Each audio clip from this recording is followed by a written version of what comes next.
رسول الله صلی الله علیه وسلم فرمایي اذا کان امراؤکم خیارکم، چې کله ستاسو مشران امیران هغه ستاسو کې بهتر خلق وي، و اغنیاؤکم سمحاءکم، او ستاسو مالدار خلق هغه سخیان وي، هغه مال خرج کوي په غریبانو باندې، غریب ته حق ور کوي، زکات ور کوي، صدقه ور کوي، مختلفو طریقو سره خلکو کې مال تقسیموي.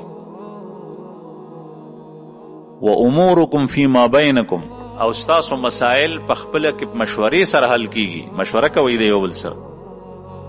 رسول الله صلی الله علیه وسلم سره دی چې د الله پیغمبرو، الله به په وغي راستولی و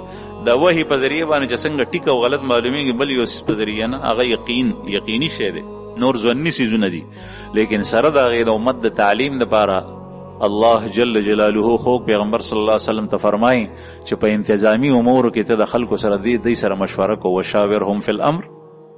دی سره مشوره کوه، فاذا عزمت فتوکل علی الله، او چې کله بیا ته عزم پوه وکې فیصله وسوکې بیا په الله توکل کو او ماغسې کار کوه، فیصله بیا ستا په لاس کې. نو رسول الله صلی الله علیه وسلم امت تم دا تعلیم ورکوي. و امورکم فیما بینکم، او ستاسو معاملې په مشورې سره ستاسو په منځ کې حل کیږي، مشوره پې باندې کوئ، د ملک په سطح مشوره، د صوبې په سطح مشوره، د کور په سطح مشوره، د جماعت په سطح مشوره، د مدرسې په سطح مشوره،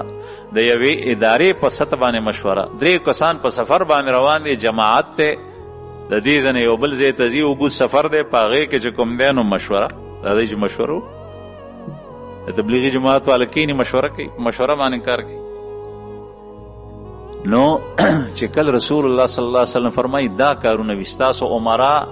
هغه خیار وي، ستاسو مالدار خلک سخیان وي،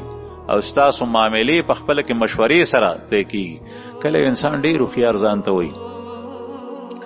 او چې کله هغه رایې وکړي نو کیدای شي چې د هغه رایې خطا وي، دی په هغې کې په خطا وي، او د وړو نه د کشران نه مشوره والی په هغې کې دومره ښکلي رایې راشي چې دا خپل رایې په زړه کې چې کومه پرته وه هغه بدله شي چې نه دا ټیک. اوس فیصله دی وکړي چې داسې کار. په کور کې هم سړی مشوره اخیستی شي، د ښځې نه مشوره واخله، د لوڼو نه مشوره واخله، د زامنو نه مشوره واخله، په کور کې،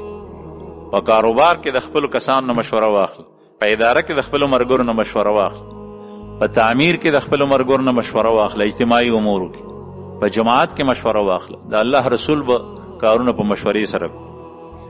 نو چې کله داسې کار کېږي نو رسول الله صلی الله علیه وسلم فرمائیں فظاہر الارض خیر لکم من بطنها، پھر تمہارے لیے زمین کی پشت اس کے بطن سے بہتر ہے، اندر سے بہتر ہے. بیا تاسو دپاره د ځمکې دا شا بهتر ده، یعنی ژوندي ښیي چې دنیا کې ژوندي پاتې کېږي ځکه چې کار مو ټیک روان دی. او اذا کان امراؤکم شرارکم، او چې کله ستاسو مشران د قوم هغه بدترین خلق وي، او شریر هغه دی، شریر هغه دی د دې نه بد شر بل نشته دی چې په دین باندې نه پوهېږي، امین نه وي او علیم نه وي، علم ورسره نشته، پوه نه دی، امانتدار نه دی. نو چې کله داسې وي شرار وي. او اغنیاؤکم بخلاؤکم، او ستاسو مالدار خلق بخیلان او شومان وي، مال نه خرج کوي، په هغه ځایونو کې هم نه ورکوي چې کوم ځای کې لګول ضروري دي، زکات فرض دی هغه نه ورکوي، ګاونډي نهر دی، خلک د لوږې مري، د سره مال شته دی، دی هغې ته نه ورکوي. او بیا امور چې و امورکم الی نسائکم، او تاسو خپل معاملې